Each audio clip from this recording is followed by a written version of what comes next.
quando todos comemoramos o trio animado de santos, Santo Antônio, São João e São Pedro.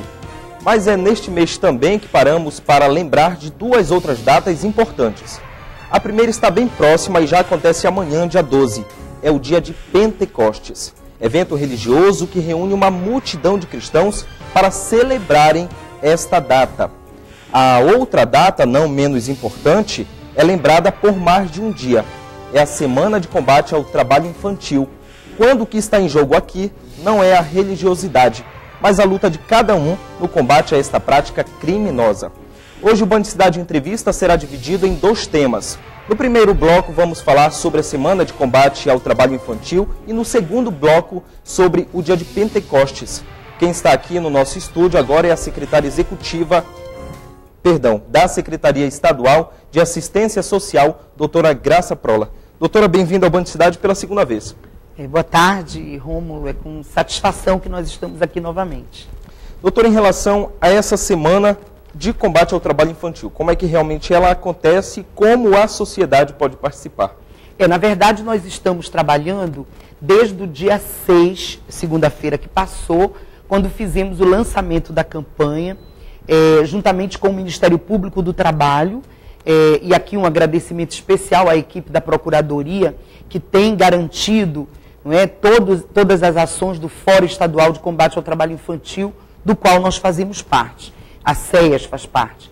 Fizemos também uma blitz educativa na Manaus Moderna, trabalhando e entrevistando e retirando as meninas e os meninos que se encontravam lá, fazendo a cata do lixo ou fazendo a venda de uns produtos.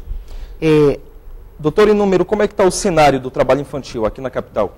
Na capital, nós estamos trabalhando com um número colocado dentro dos 13 CRAS, pela Secretaria Municipal de Assistência Social e Direitos Humanos. No estado do Amazonas, hoje, nós assumimos a 21ª posição por estarmos no ranking nacional com 37.132 crianças e adolescentes de 5 a 15 anos encontradas no trabalho infantil. Nós tivemos um pequeno crescimento de 2008 para 2009, a considerar, por exemplo, a vinda das famílias de outros estados, para a capital Manaus. E daí, aqui, as crianças terminam indo para os semáforos, para a venda de guloseimas, para o trabalho ambulante de um modo geral, e especialmente para a cata de lixo na Manaus Moderna, no sentido de garantir sobrevivência, de garantir vida, vamos dizer assim, muitas vezes para toda a sua família. Ainda no estado do Amazonas, nós temos a cobertura do Programa Estadual de Combate ao Trabalho Infantil em 58 municípios do estado.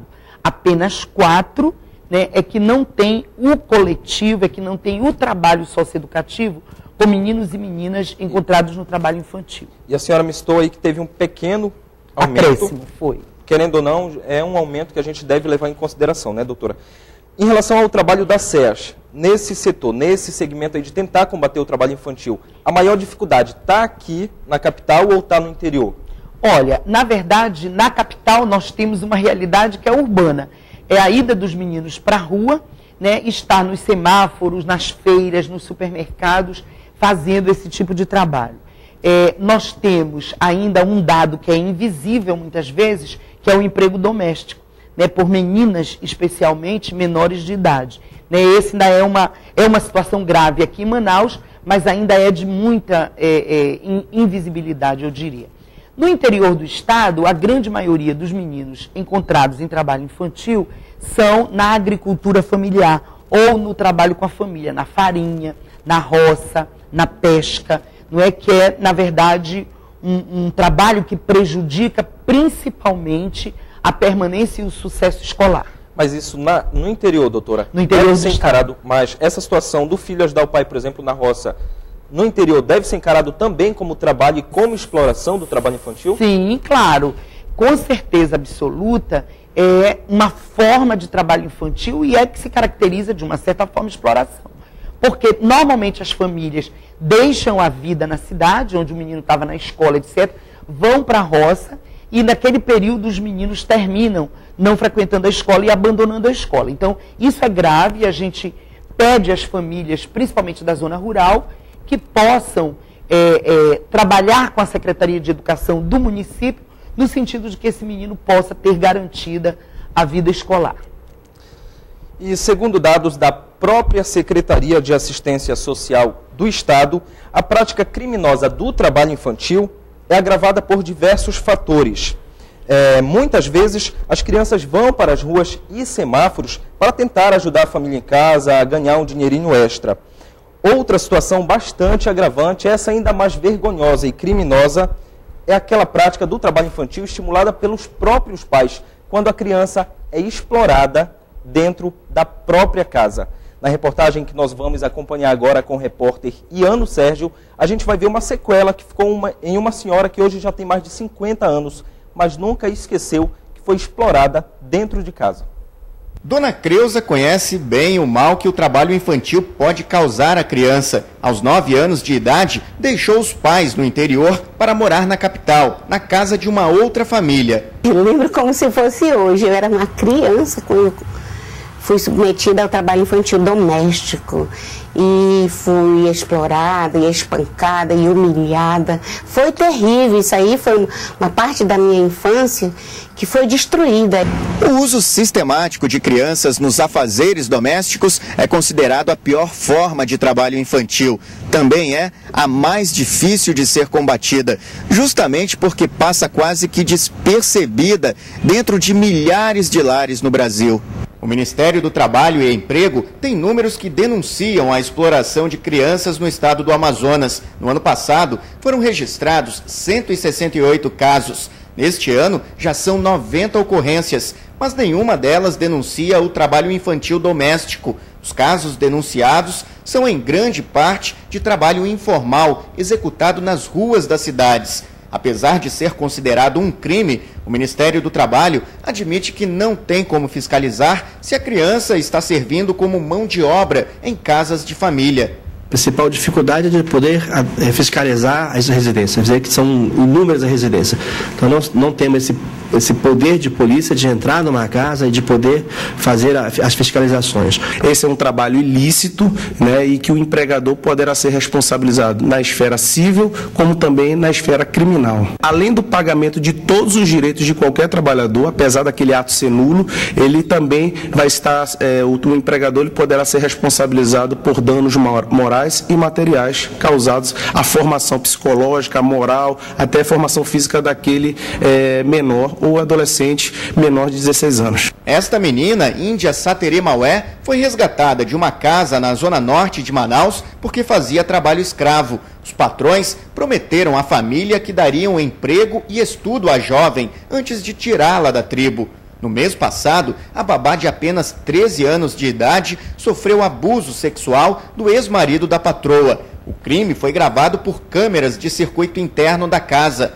Este antropólogo explica que o hábito de trazer crianças de famílias humildes do interior para executar funções domésticas nas grandes cidades tem raízes históricas. Desde o começo do nascimento do Brasil, essa coisa de você ter um servo doméstico, né? Isso é presente toda a história. O negrinho da casa, como era chamado, era o jovem escravo que era trazido para acolhido num nível de subordinação, acolhido na casa para ser empregado doméstico. E as pessoas não se manifestam por medo. Há pessoas boas que têm uma criança, um adolescente em sua casa como se fosse da família, mas outras não. Outras tratam como um escravo para espancar, para explorar, para humilhar, como fizeram comigo. Com certeza, situação vergonhosa e que deixa a sequela para sempre, como a gente acompanhou.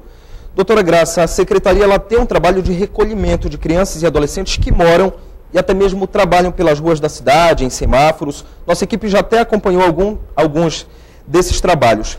Mas todos os dias o que vemos, doutora, é a presença maciça de crianças por todas as partes, morando embaixo da ponte, trabalhando no semáforo. Esse tipo de trabalho que hoje é feito pela Secretaria, ele é um trabalho definitivo que tira de vez a criança ou não? É só um alerta? Não, na verdade nós temos o projeto Criança Cidadã, cumprindo uma meta do governador Omar Aziz, que é cuidar das pessoas. Nós estamos, você já deve ter observado, diuturnamente nas ruas, embaixo das pontes, nos semáforos, buscando e atendendo a denúncia de populares quando ligam, quando vem uma criança numa situação de constrangimento como essa, ligam e nós estamos aptos a recolher. É um trabalho sistemático, é um trabalho permanente da Secretaria, né, e estamos aí na expectativa de voltar para casa com dignidade. Doutora, está encerrando o nosso tempo nesse primeiro bloco. Deixe, por favor, um número de telefone para quem está em casa entrar em contato se tiver alguma dúvida. Olha, qualquer pessoa pode ligar para o 08.000 92 1407. 08.000 92 1407 vai cair no Serviço de Atendimento Emergencial, que é um serviço da Prefeitura interligado conosco, no sentido de garantir o resgate de meninos e meninas que estejam em situação de trabalho infantil ou em situação de rua. Neste primeiro bloco, eu conversei com a secretária executiva da Secretaria de Estado de Assistência Social, doutora Graça Prola. Obrigado, doutora, pela sua participação. Vamos para um breve intervalo comercial e daqui a pouco voltamos para falar sobre Pentecostes. Até mais.